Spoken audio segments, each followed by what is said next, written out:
Hello everyone. Today our topic is present perfect continuous tense. आज हम सीखेंगे कि इस टेंस के सेंटेंस का फॉर्मेशन किस तरह से होता है। यदि हमारा चैनल सब्सक्राइब ना किया हो तो सब्सक्राइब कर लें, वीडियो अच्छी लगे तो लाइक करें और शेयर करना न भूलें।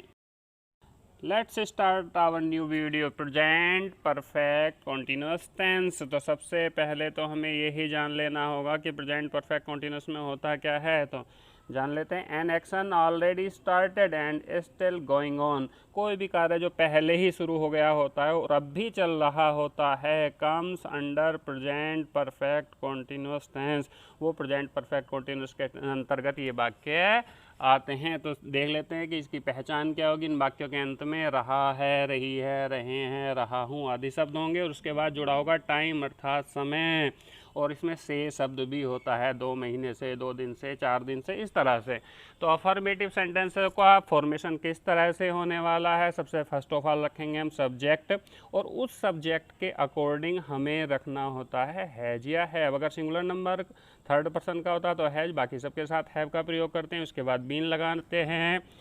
एक्शन या फिर वर्ब की फर्स्ट फॉर्म में आईएनजी जोड़ देना है। उसके बाद अगर अन्य कोई शब्द बच जाता तो उसे रखना है। और सबसे लास्ट में सिंस या फॉर का प्रयोग करके हम टाइम को रख देते हैं। जैसा कि लास्ट वीडियो में हमने हैज हैव के बारे में जाना था, एक बार फिर से हम रिवाइज कर लेते हैं हैज और हैव। यदि सब्जेक्ट होता है सिंगुलर नंबर थर्ड पर्सन का तो इनके साथ यूज होता है हैज। सिंगुलर नंबर के साथ कंडीशन दी हुई है थर्ड पर्सन अर्थात ही, शी, राम, मोहन, सीता, गीता, अगर ऐसा होता तो इनके साथ हम हैज़ का प्रयोग करते हैं। और ऑल अदर जो कुछ भी बच गया, चाहे उसमें आई भी आता है, स्पेशली उसमें आई का ध्यान देना है, उन सब के साथ होता है हैव का प्रयोग। अब एक बात यहाँ पर स्पेशल ध्यान देनी होती है हमें कि सिंस का प्रयोग कहाँ करना है और फॉर का कहाँ करना है। तो सिंस के प्रयोग में देखेंगे हम पॉइंट ऑफ टाइम, मंडे से, जून से, 2020 से, मॉर्निंग से, यस्टरडे से, या लास्ट तो कहीं भी जोड़ दें। 2 दिन से पहले लास्ट जोड़ दिया, 3 महीने से पहले भी हमने लास्ट जोड़ दिया, कहीं भी लास्ट जोड़ दिया जाता तो ऐसा कहीं लिखा होता है तो उन सब के साथ प्रयोग करना हमें सिंस का, क्योंकि ये बिल्कुल एक पॉइंट को दिखाता है कि कार्य तब से शुरू हुआ है। दूसरा ले लेते हैं पीरियड ऑफ टाइम। तो इसमें केवल कालावधि पता चलती है, 2 डेज पता नहीं कौन से, 2 दिन से, 5 ईयर्स 5 साल से पता नहीं कौन से 5 साल से, ऐसे ही 3 मंथ्स। अगर ऐसा कोई समय दिया होता है तो इनके साथ प्रयोग करते हैं हम फॉर का। बाकी सब तो नॉर्मल इस सेंटेंसेस में हम सब कुछ कर लेते हैं। Let's take an example. Ranjit 4 दिन से घास काट रहा है। Ranjit singular number third person का सब्जेक्ट है तो इसके साथ यूज करना पड़ेगा हमें हैज। तो क्या होगा, Ranjit has been cutting the grass. और कब से काट रहा है, 4 दिन से, तो पीरियड ऑफ टाइम है। पीरियड ऑफ टाइम है तो इसके साथ प्रयोग करेंगे हम फॉर का, फॉर 4 डेज, 4 दिनों से। नेक्स्ट एग्जाम्पल, बे पिछले 2 साल से बिलारी जा रहे हैं। दे मीन्स बे, ये थर्ड पर्सन प्लूरल नंबर का सब्जेक्ट है तो इसके साथ यूज होगा have been going to Bilari. वे बिलारी जा रहे हैं। और कब से जा रहे, पिछले 2 साल से, क्योंकि मैंने अभी बताया था कि पिछले जब भी कभी होता है तो उसमें हम सिंस का प्रयोग करते हैं, सिंस लास्ट 2 डेज। तो निगेटिव सेंटेंस का फॉर्मेशन ले लेते हैं। सब्जेक्ट होगा, सब्जेक्ट के जस्ट आफ्टर, सब्जेक्ट के अकॉर्डिंग हैज़ या हैव का प्रयोग करना। जस्ट आफ्टर नोट का प्रयोग करना, ध्यान देंगे नोट यहीं पर आना है। हैज़ के just after plus been, action first में आईएनजी होगी, प्लस अदर वर्ड, सिंस या फॉर का प्रयोग करके टाइम रख देना। बाकी सब सेम है जैसा कि पहले ही होता था। Let's take an example. अध्यापक 3 दिन से बच्चों को नहीं डांट रहे हैं। वैसे ऐसा होता नहीं है, एग्जाम्पल ही लिया गया है। तो टीचर्स सब्जेक्ट के रूप में यहाँ पर यूज हुआ है तो क्या करेंगे, द टीचर्स, क्योंकि प्लूरल नंबर है तो हैव का प्रयोग करना है। नहीं भी आया है तो नोट लगना है तो क्या करते हैं, हैवंट शॉर्ट फॉर्म बना दी गई हैव नोट की, haven't been scolding the children for 3 days. Next example ले लेते हैं। मेरा मित्र पिछले 2 माह से हरिद्वार नहीं आ रहा है। तो सब्जेक्ट क्या है, माई फ्रेंड। माई फ्रेंड के साथ सिंगुलर नंबर में दिख रहा है स्पष्ट, तो क्या लगाएंगे, हैज का प्रयोग कर देंगे। तो क्या बनेगा, my friend has not been. Has not की शॉर्ट फॉर्म बनाई दी है, कॉन्ट्रैक्शन फॉर्म है तो हैज़ंट का प्रयोग कर दिया गया है, has not been coming Haridwar. और कब से, पिछले, क्योंकि बिल्कुल एग्जैक्ट टाइम मिल रहा है तो सिंस का प्रयोग करना है, सिंस लास्ट 2 डेज। अब देखते हैं हम इसके इंटरोगेटिव सेंटेंसेस कैसे होंगे। तो फर्स्ट ऑफ ऑल हमें क्या रखना है, हैज़ या हैव दोनों में से कोई एक रखना है। और ये हाँ ध्यान देंगे वो वाले सेंटेंस होंगे जिनका आंसर यस या नो में दिया जा सकता है।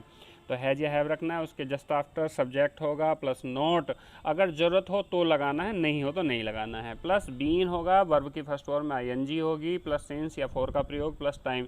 अब नोट ज़रूरत का क्या मतलब है, अगर सेंटेंस में नहीं शब्द हो तो नोट लगाना है, अन्यथा हमें नोट का प्रयोग नहीं करना है।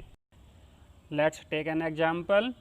क्या पूनम रविवार से शोर मचा रही है। Poonam singular number third person के, तो इसके साथ क्या के लिए शुरू में रखेंगे हैज़ पूनम, और जस्ट आफ्टर बीन का प्रयोग करेंगे मेकिंग ए नॉइज। ध्यान देंगे ए भी लगाना होता है, और क्योंकि रविवार बिल्कुल पीरियड पॉइंट ऑफ टाइम है तो सिंस का प्रयोग कर दिया है, सिंस संडे। नेक्स्ट एग्जाम्पल ले लेते हैं। क्या सोनम और उसके भाई 3 दिन से नदी में कूद रहे हैं। कि यहाँ पर सोनम सिंगुलर नंबर का सब्जेक्ट नहीं है, इसके साथ उसके भाई भी जुड़ा हुआ है, इसलिए ये स्टार्टिंग में निकालना पड़ेगा हमें हैव, क्योंकि जब सिंगुलर नंबर का सब्जेक्ट किसी प्लूरल नंबर के सब्जेक्ट के साथ एंड से जुड़ा हुआ हो तो वो हैव का प्रयोग किया जाता है। तो क्या होगा, have Sonam and her brothers been jumping into the river for 3 days. ये इंपॉर्टेंट रूल है, इसका ध्यान रखना है। 2 सिंगुलर नंबर के सब्जेक्ट मिलकर भी हैव ही लेते हैं। अब इंटेरोगेटिव के दूसरे टाइप को ले लेते हैं जिनका आंसर यस या नो में नहीं दिया जा सकता। तो ये टाइप 2 के सेंटेंस हो गए। तो इसमें क्या करना होता है, फर्स्ट ऑफ ऑल हम WH फैमिली का वर्ड रखेंगे, क्या क्यों कब कहाँ कैसे की अंग्रेजी। उसके बाद सब्जेक्ट के अकॉर्डिंग हैज या हैव का प्रयोग होगा, सब्जेक्ट रखेंगे, अगर सेंटेंस में नहीं भी हो तो नोट लगाना है, प्लस बीन रखेंगे, वर्ब की फर्स्ट फॉर्म में ING जोड़ देंगे, प्लस अदर वर्ड कुछ रहा तो वो रखेंगे। उसके बाद सिंस या फॉर का प्रयोग करके टाइम रख देना है। एग्जाम्पल लेते हैं, गौरी और संजू पिछले 5 साल से कहाँ रह रहे हैं। ध्यान देंगे, अभी जैसे मैंने बताया था कि दोनों सिंगुलर नंबर के तो हैं लेकिन एंड से जुड़े हुए हैं, तो इस कंडीशन में ये हैव लेंगे। और सबसे पहले रखेंगे हम कहाँ की अंग्रेजी, तो कहाँ के लिए क्या रखेंगे, वेयर। और उसके बाद रखेंगे, क्योंकि 2 सिंगुलर नंबर के जुड़े हैं, have. Gauri and Sanju been living since last 5 years. पिछले 5 साल से ये कहाँ रह रहे हैं। इस तरह से इनका फॉर्मेशन होगा। और लास्ट में क्वेश्चन मार्क लगाना न भूलें। अब कौन मिस्टेक जो अक्सर सब कर लेते हैं, तो ऐसा एग्जाम्पल ले लेते हैं, I am teaching you since an hour. तो समय दिया हुआ है तो यहाँ पर हम एम का यूज़ नहीं कर सकते, ये इनकरेक्ट हो गया। करेक्ट यूज़ क्या होगा, I have been teaching you for an hour. मैं तुम्हें 1 घंटे से पढ़ा रहा हूँ। इस तरह से इनकी फॉर्मेशन होनी है। तो कैसा लगा आज का हमारा वीडियो। अगर वीडियो अच्छा लगा हो तो लाइक करें, अपने दोस्तों को शेयर करें, और अगर चैनल को सब्सक्राइब ना किया हो तो सब्सक्राइब ज़रूर कर लें, और कमेंट बॉक्स में अपना कमेंट देना न भूलें। Thanks a lot.